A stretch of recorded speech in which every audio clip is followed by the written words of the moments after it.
Shabbos. Tonight we have a very special story. Remember a few weeks ago we had a story about the Sfas Emes, the Ger Rebbe. It was the story about the man who sold his linens to make a bris for his son. Tonight's story is about the grandson of the Sfas Emes. His name was Rabbi Yisrael Alter. He was known as the Beis Yisrael, the home of the Jewish people.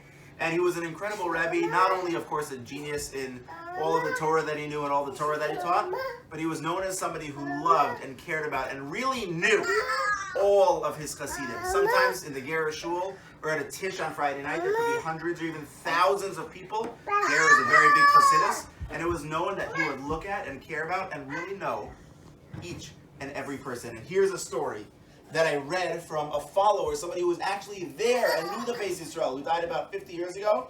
And he said that once he was at a Tish on Friday night, listen to what the Ger Rebbe did.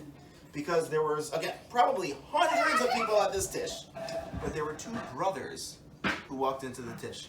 They were sitting kind of far away at a table, maybe on the other side of the room. And the Ger Rebbe, of course, knew who they were because he knew who everybody was. And these two brothers, there was an older brother and a younger brother. And the older brother was a nice guy, but kind of just a very regular man. And the younger brother was a very special Talmid Chacham. He was very bright, he was very brilliant, he had a lot of success in his learning. They were both really nice people. But the Ger Rebbe noticed that when they were passing around wine, or the Ger Rebbe said to his assistant when they were passing around a little drink on Friday night, he said, please make sure to give to the brother on the right before you give to the brother on the left. Now again, there are hundreds of people in the room, and these two brothers are on the other side of the room. Most people don't even know who they are. But the Ger Rebbe sees them from far away, and he said to his assistant, when you pass around drinks, please make sure the one on the right is before the one on the left.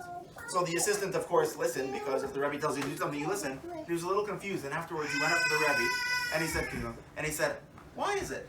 Why was it so important that out of all these hundreds of people, you wanted to make sure that first give to the man on the right, and then give to the man on the left? And the Ger Rebbe said, I know those boys. They're such nice boys, and they're brothers. And one is older, and one is younger. And it's right, and it's appropriate that the older brother should get before the younger brother.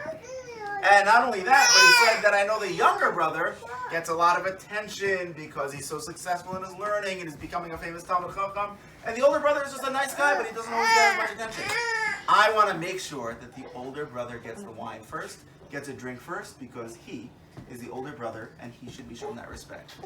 Now it might just seem like a simple little story. Okay, you give to the older brother before you give to the younger brother. I'm sure you agree with that, right? And I'm sure you agree with that mostly. And I'm sure you probably disagree with that. But that's the right way to do things. But it's more than that, because the Ger Rebbe was sitting in a room with hundreds of people. Nobody else even noticed these people, but he noticed everybody. Not only did he notice them, but he knew them. He understood what they needed, and he went out of his way to be thoughtful and be caring to each and every person. Good Shabbos, everyone. Happy Adar. Good Shabbos.